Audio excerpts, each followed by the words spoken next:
is actually a pulling movement. The way that I like explaining it the best is you are pulling the bar apart from your feet.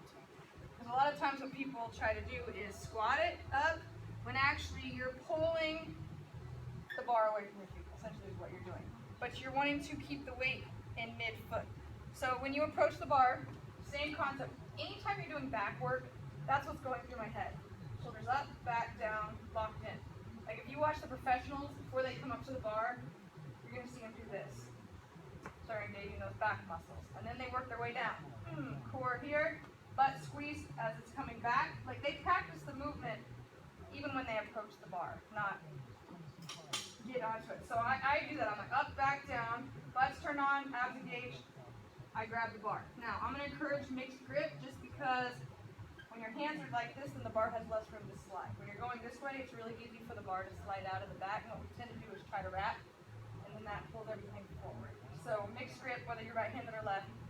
I'm sometimes backwards. This is how I prefer mixed grip, but we can experiment once you get up here.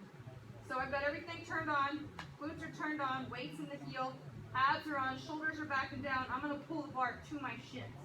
This is essentially where you're going to start. These should not be in front of the bar. Pull the bar back.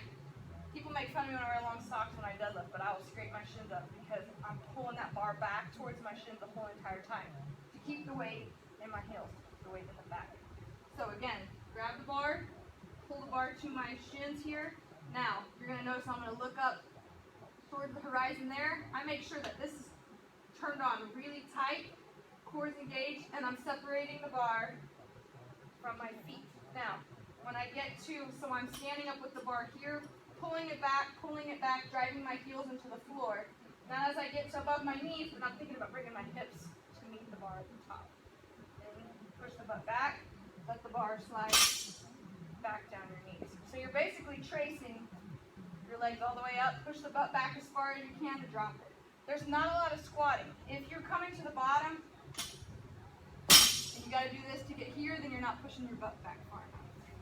As soon as your knees are coming forward, you're turning it into a quad movement. We want hamstring glute.